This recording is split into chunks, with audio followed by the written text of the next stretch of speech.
Locked On Podcast Network presents Locked On Sports Today. The Cowboys squared off with the Raiders on Monday Night Football. Also, the Falcons might be entering a full rebuild after losing Michael Penix Jr. to injury, and James Franklin has found his new home. I'm Peter Bukowski, starting your day with the can't-miss stories and biggest debates in sports. You're Locked On Sports Today. Searching all major sports. Found. Let's start with the biggest story. Dallas Cowboys pick up a big win over the Las Vegas Raiders in week number 11 to cap off the week. And here with me to dive into that, it is Landon McCool of Locked On Cowboys. And Landon, big win for Dallas. Obviously, Dak Prescott goes crazy against that Vegas defense, and the Cowboys with their new look-ish defense, Quinnen Williams, makes an impact a little bit. What did you like from Dallas in this game, and how did they get the job done? Yeah, I mean, the big numbers from Dak are obviously eye-popping, and that's kind of what the headline should be. But if you take a little deeper dive into this, it's the defense. I mean, you said it, like it wasn't just, one or two players. They had upwards of 4 and 5 new guys that either hadn't played snaps at all for the Cowboys this year. In the case with Revel, had never played any professional snaps at all. And a lot of guys who just hadn't played for the Cowboys more than just 1 or 2 games. So it was a completely new look defense, and you could tell the results were obviously quite different than what we've seen. And that kind of provided opportunity for Dak and the offense to kind of get on track. It was a little bit of a slow start for them early on, but once they started to work in the run game a little bit, they brought the safeties down from the top of the box. Then it was really over because the Cowboys were able to shred them with the passing game, and Pickens and CeeDee Lamb kind of took over from that point. How much has George Pickens transformed this off, or just the wide receiver room in general? I mean, I know that Dallas has been looking for that compliment for CeeDee Lamb for so many years, and now you have a guy that playing up to that level. Like, you have him and CeeDee on like the same playing field right now. It's incredible to watch. Yeah, I mean, with Lamb, he's always been a better kind of Z slot player a little bit. And with the kind of offense that Dak likes to play, you always have just needed an X receiver. Obviously they've been kind of auditioning this part. It feels like for a while. Cooper did it for a little bit. And you just feel like without that kind of guy that can go down the field and can catch those contested stuff in the middle, it's just been a really crowded situation for guys like for Lamb and for Ferguson. But now that he's got not only an X receiver who can do it, but Pickens, who I mean arguably is at this point playing like maybe the best X receiver in football, especially after tonight. I think it really just it opens everything up down the field. It creates all the room underneath that you need for guys like Lamb. And when things are situated, it's blocked up properly for Dak. It's a sight to behold. He's shredding defenses right now. It's unreal. And I think now with Dallas, you have that tie on your record, so that does complicate some things. Yeah, it always does. Maybe fighting back into the playoff picture. But what's ahead for Dallas? And do you have confidence, Landon, that Dallas can make some magical run, sneak into that playoff picture at some point here? Well, I know what's ahead, and that's why the answer is no. I don't have a lot of confidence that they're going to be able to make a run. Look, they've got to play the 2 Super Bowl participants in a matter of days between each other. I think it's 4 days between each other as they play the Eagles and the Chiefs coming up, and then they have the Lions after that. So they play those 3 teams, I think, in like 18 days. So it's some kind of ridiculous schedule that they've got coming up. Look, if they can find a way to win one of those games, specifically the Eagles game, and the Eagles, kind of maybe collapse, like it really feels like they want to collapse. So if they can just kind of go ahead and collapse in on themselves, maybe the Cowboys can sneak in by winning the division. But I just think right now the wild card situation is too crazy in the NFC. There's a lot of really good teams. I think they're going to have to get in by winning the division. I just don't know if there's enough room in the wild card in. What are you expecting from Quinnen Williams the rest of the way here? They traded a lot for him, foundational piece. I mean, you trade that much, you're expecting a lot, but specifically from him, What did you like, and what are you looking forward to? Well, he got a lot. He had a sack and a half tonight, and then the other two defensive tackles also had sacks as well. So, look, if that's what we can expect, then buddy, sign me up for that trade. I think he's fantastic. So, I think for the Cowboys, they've looked for kind of another foundational piece for their defense since trading away Parsons. I think you saw the continued rise of Donovan Ezeraku, who played fantastic at a safety tonight. I think he's going to really continue to rise up. But I think Williams is the guy that they're kind of going to build this defense around. Maybe you're going to see a little bit more defensive tackle looks because the Cowboys have guys. Kenny Clark played his best game, or one of his best games as a Cowboy. Osa Odigizua, like we said, had a big sack. So maybe you're just going to see all three of these guys and see them rotate and play on the field at the same time. And it's going to change the way the Cowboys kind of play defense a little bit. Stay up to date all year on the Dallas Cowboys by subscribing to Locked On Sports Today and Locked On Cowboys on your favorite podcast app. You're Locked On Sports Today. Coming up, the Falcons' future is extremely uncertain. Before we get to that, Victor Wembanyama is hitting the bench. The NFL season is rolling along, and FanDuel is making sure you're ready for this weekend with a can't-miss offer. Right now, new customers can bet just $5, and if your bet wins, you'll get $300 in bonus bets. Cues across the app. I love using FanDuel because it fits however you like to bet. Player props, building a same-game parlay, or even jumping in live as the action unfolds. It's quick, easy, and the best way to add a little more energy to Sundays. So are you ready to play? Download the FanDuel app now by visiting FanDuel.com to get started. That's FanDuel.com to place your first $5 bet. Spurs star Victor Wembanyama will be out for at least a few weeks with a left calf strain, according to reports. Yeah, Victor is out, and I guess there's good and bad news.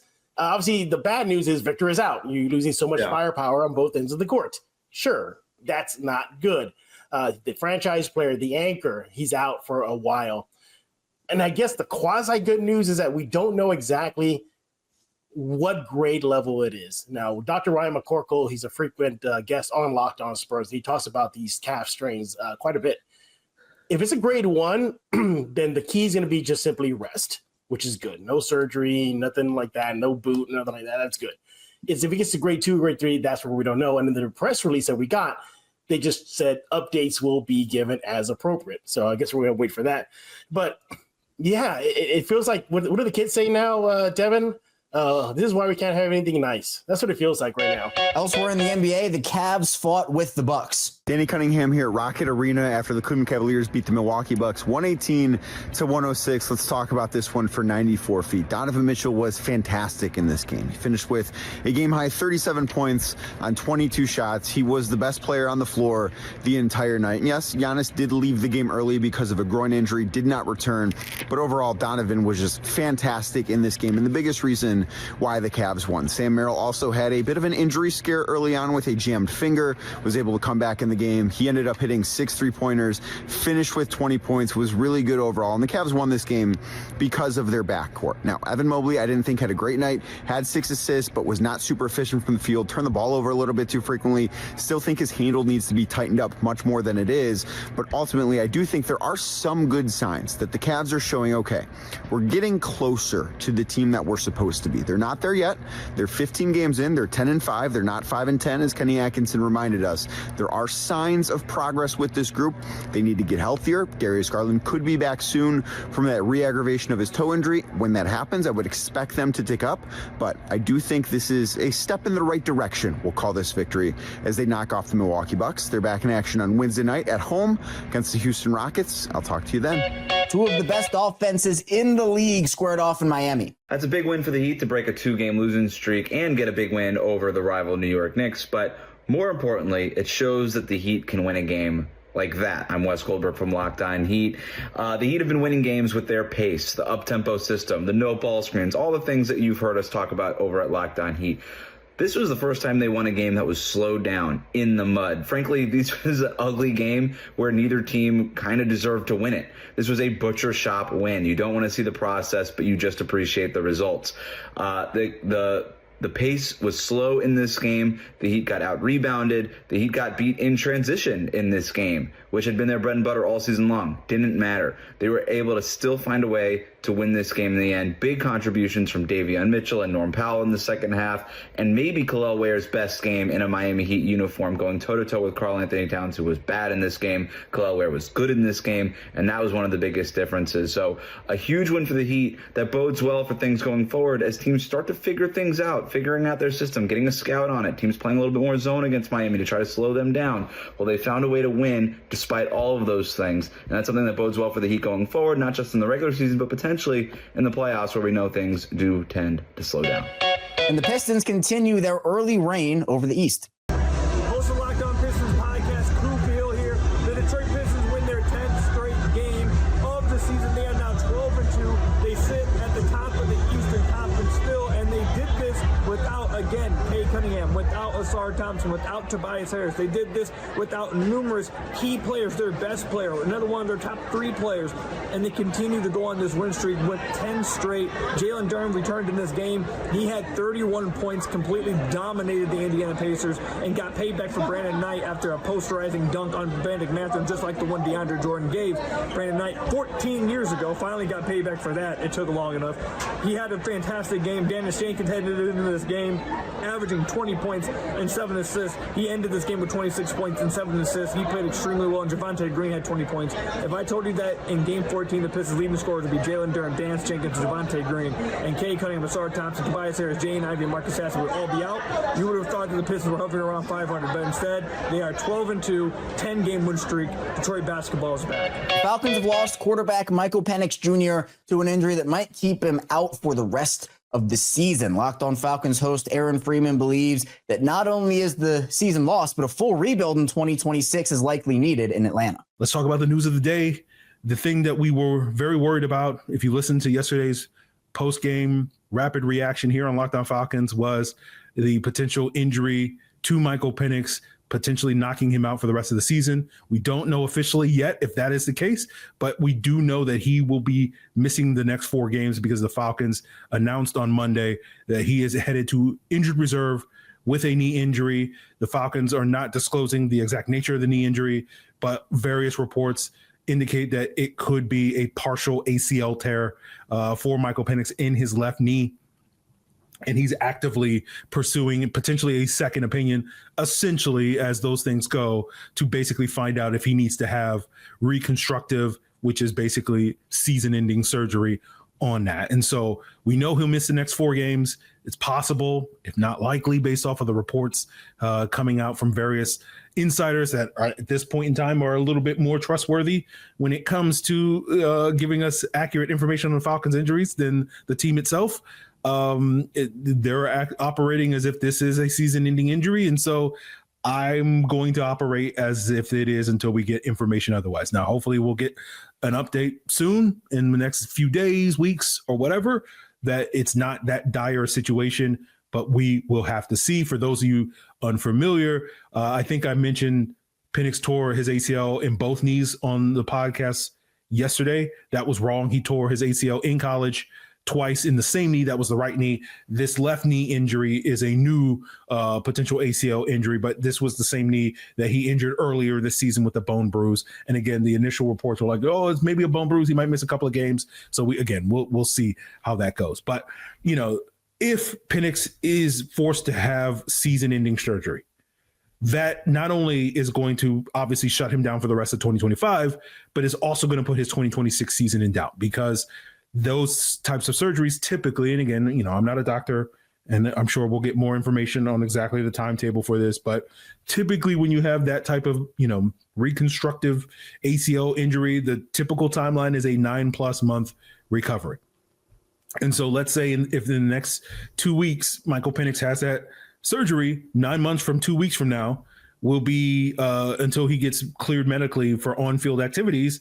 That would be late August, right? That would be roughly 2 weeks before the 2026 regular season starts.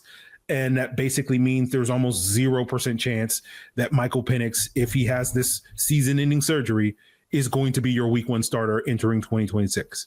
Now, the hope will be at that point He could come back at some point during the season and be your starter, but that wouldn't be guaranteed at that point. There's no, he's not automatically going to be handed back the starting quarterback position whenever he's healthy, because especially in an event where the Falcons clean house, and we'll talk more about that later, especially a new regime is not going to be tied to Michael Penix, and certainly, even though we've liked the flashes that we've seen from Michael Penix so far in his first year as a starter, he hasn't played at a consistently high enough level for you to be like, oh yeah, he's definitely the starter. It's definitely a possibility where the Falcons could get better play from an alternative option. So, we were going into the rest of the season hoping to see Penix operating at a higher level than what we had seen so far this season.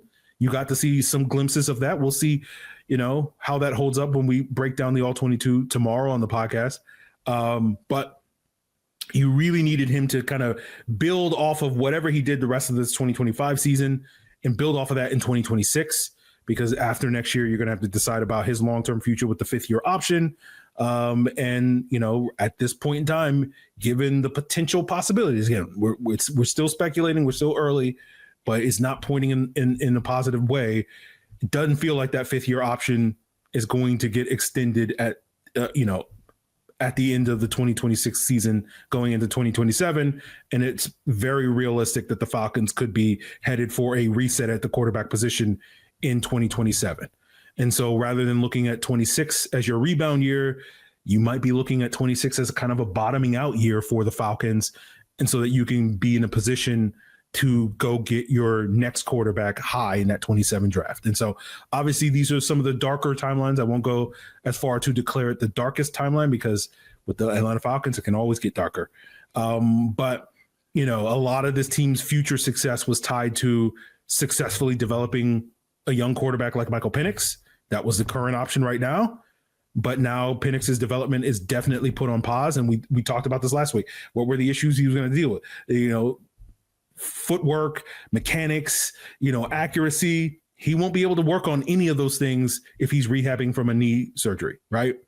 And so that development's put on pause for the time being, and there's no guarantee that we will hit resume whenever he's back healthy at some point in the future. And so whether that's 4 weeks from now or a year from now or whatever, we'll just sort of have to see. So I know to a lot of folks, that's a very negative outlook on this current situation, but there's a real possibility that we watch Michael Penix play his last snap as a starting quarterback with the Atlanta Falcons this past Sunday. That's a real possibility. Again, we can debate how big that possibility is at this point in time based off of the limited information that we have right now, but that is a realistic possibility. So nothing is definitive yet at this point in time, but this is going to be a tough situation for the Atlanta Falcons to navigate, not only this year, but potentially in the years beyond. And again, like I said, there's no guarantee that whenever he's healthy again, that the Falcons are going to turn back to Michael Penix, especially if this is a season ender. So stay up to date all year on the Atlanta Falcons by subscribing to Locked On Sports Today and Locked On Falcons on YouTube or your favorite podcast app. Coming up, James Franklin is headed to Virginia Tech.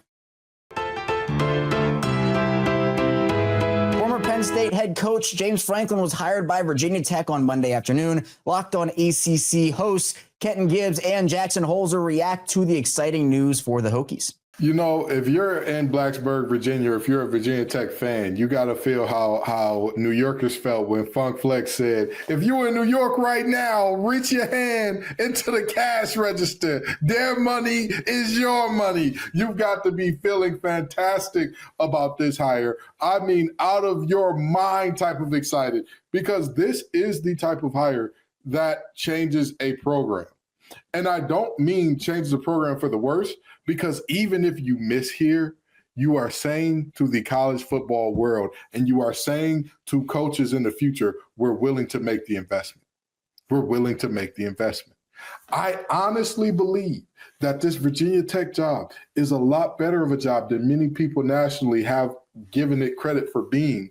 And that's why I kind of, I snarled a little bit at those saying, would James Franklin want to take this job? I mean, this job feels a little beneath him. In what regard? This is a program that just dumped $50 million in investment into this program. And I don't know if that was a one-time deal or if that's like the yearly we're adding on 50. I'm not sure. But either way you cut it or slice it, that is a sizable chunk. And so they are putting the ACC on notice. They are putting the nation on notice, saying, you know what? It's not enough to get a proven coordinator. It's not enough to get a proven G5 guy, which I believe Fuentes was at Memphis before he got there. Not enough to do that. We want a proven big-time guy at the Power 4 level. Had success at Vanderbilt, had success at Penn State, and, you know, even though that this didn't end well, and people are saying, well, terrible record against Michigan, terrible record against Ohio State. Yeah, who doesn't? Who doesn't?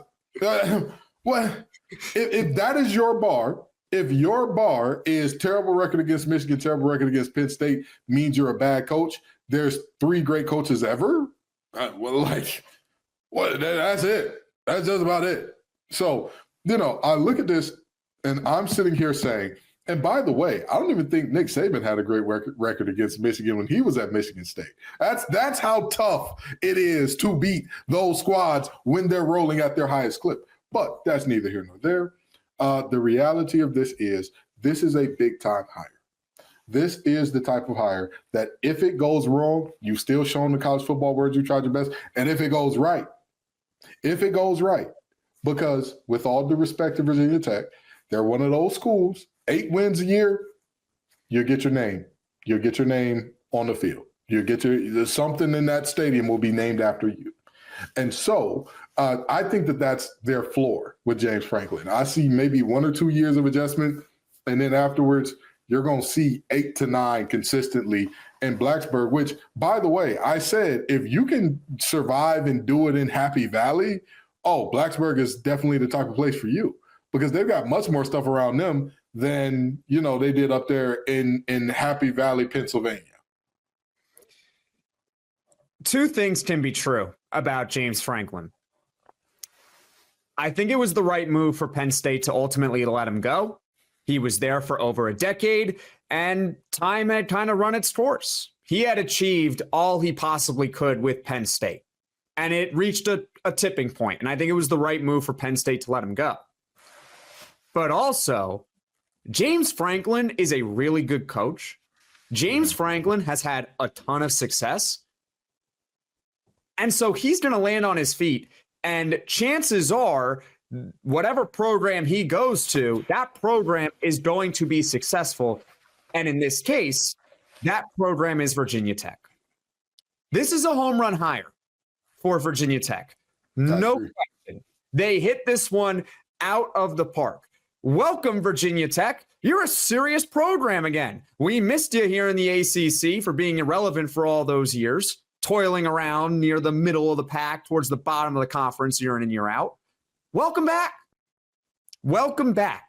James Franklin is someone who can build up this program to what it once was, which is one of the better programs in the entire country. You can go look at their history of Virginia Tech. They're pretty good. It's just not in recent years. That's all. But this is a guy with a proven track record of success. And two years ago, he was in the college football playoff. 2 years ago. I mean, technically, but 2026, 2 years ago, you get the point. College football playoff. Yeah. In the semifinal. All those great seasons at Penn State. He had all those great. He also was great at Vanderbilt in the 2010s, not the NIL era. That was like peak SEC football around then, and he was good with Vanderbilt. Yeah. They didn't have Diego Pavia back then. If you're catching this episode after hearing your favorite Locked On show, make sure to subscribe to Locked On Sports Today on YouTube or wherever you get your podcasts so you never miss an episode. Also, if you're a new subscriber to Locked On Sports Today, we are here for you with the biggest stories in sports every day. Coming up, the Kansas City Chiefs are in a bad spot right now. Can they capitalize on their upcoming schedule? So at least until tomorrow, stay Locked On Sports Today. Locked On Podcast Network presents Locked On Sports Today. For more episodes of Locked On Sports Today, go to our video on demand. Click on Sports at the top of your screen. There, you'll find past episodes of Locked On Sports Today, plus other Locked On shows on demand.